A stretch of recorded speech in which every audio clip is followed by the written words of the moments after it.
कहते हैं कि गुनहगार चाहे कितना भी शातिर क्यों ना हो, एक समय जरूर आता है जब उसे सलाखों की हवा खानी ही पड़ती है। झांगुर बाबा के साथ भी कुछ ऐसा ही हुआ है। सालों से धर्मांतरण का खेल खेलते हुए झांगुर बाबा ये भूल गया था कि यूपी में योगी राज है और योगी राज में कोई नहीं बचता।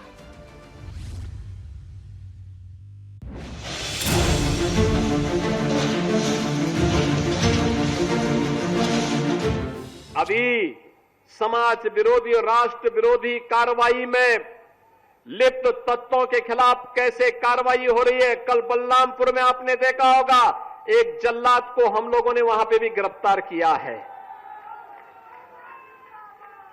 कैसे वहां हिंदू बहन बेटियों के इज्जत के साथ खिलवाड़ करता था, पैसे में सौदेबाजी करता था, लेकिन अब ऐसे तत्वों के साथ सख्ती की जा रही है।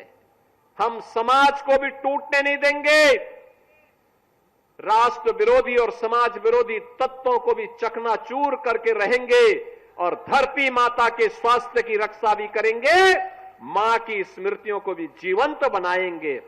यह अभियान इसी का परिणाम है। जी हां, झांगुर बाबा पर एसटीएफ का शिकंजा कसते ही नए राज खुलकर सामने आने लगे हैं। कभी साइकिल पर घूम घूम कर तेल अंगूठी बेचने वाले के घर स्पेनिश बॉडी ऑयल, विदेशी नस्ल के कुत्ते घोड़े, विदेशी डिटर्जेंट, उर्दू में पैक खाने पीने की चीजें और ताकत बढ़ाने वाली दवाइयां मिली हैं। ना जाने इस जल्लाद जलालुद्दीन को कौन से ताकत की जरूरत थी। यानी साफ है कि बाबा सिर्फ धर्मांतरण ही नहीं, विदेशी शौकों का भी बड़ा खिलाड़ी था। आपको बता दें कि झांगुर बाबा की कोठी किसी किले से कम नहीं थी। चारों ओर कटीले तार, सीसीटीवी कैमरों का जाल और अंदर बना एक सीक्रेट कंट्रोल रूम, जिसे देखकर सब कुछ किसी प्राइवेट इंटेलिजेंस हब जैसा लगता था। इतना ही नहीं, कंट्रोल रूम जलालुद्दीन अपने बेडरूम से ही ऑपरेट करता था, जहां आने जाने वाले हर शख्स की कड़ी निगरानी होती थी। घर के अंदर ही एक प्राइवेट पावर प्लांट और दर्जनों सोलर पैनल भी लगे थे, जिससे नेटवर्किंग में कोई परेशानी ना हो। लेकिन अफसोस कि जलालुद्दीन और झांगुर बाबा ये सब कुछ उत्तर प्रदेश में कर रहा था, जहां योगी आदित्यनाथ की सरकार है। बलरामपुर में धर्मांतरण रैकेट के सरगना की आलीशान कोठी पर तीसरे दिन भी बड़ी निर्दयता से बुलडोजर चला, क्योंकि ये कोई आम घर नहीं था।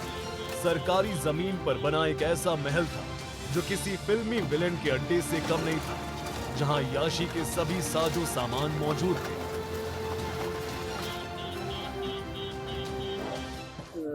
डिमोलिशन की कार्रवाई चल रही थी, जो कि अवैध सरकारी जमीन पर जो कब्जा किया गया था, उस पर अवैध ढंग से अर्जित किए गए ढंग से ये इमारत बनाई गई थी।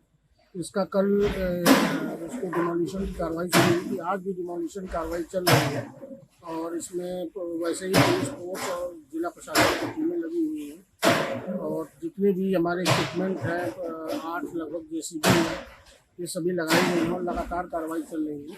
जब तक ये पूरी तरह डिमोलिश नहीं होता है, कार्रवाई जारी। कहा तो ये भी जा रहा है कि झांगुर बाबा का कारोबार सिर्फ धर्म के नाम पर नहीं था। उसका एक आलीशान ब्यूटी पार्लर भी था, जिसकी कीमत 50 लाख से ज्यादा बताई जा रही है। ये पार्लर नवीन वोहरा के नाम से रजिस्टर्ड था, लेकिन असली मालिकाना हक झांगुर बाबा का ही था। इसके अलावा बस स्टेशन के पास करोड़ों रुपयों का कपड़ों का शोरूम भी जलालुद्दीन का मिला है। आपको बता दें कि जलालुद्दीन का नेटवर्क यूपी से लेकर मुंबई और दुबई तक फैला हुआ है। नीतू और नवीन उसके पहले शिकार थे, जिनके जरिए उसने अपने काले साम्राज्य के नेटवर्क को फैलाया।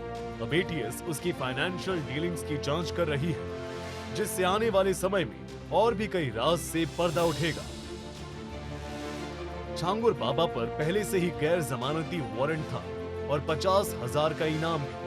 फिलहाल नीतू उर्फ नसरीन और झांगुर बाबा उर्फ जलालुद्दीन दोनों ही लखनऊ जेल में हैं और एटीएस की पूछताछ जारी है और बाहर उसके काले साम्राज्य को योगी बाबा का बुलडोजर ध्वस्त करने में लगा हुआ है। ब्यूरो रिपोर्ट, सूर्या समाचार।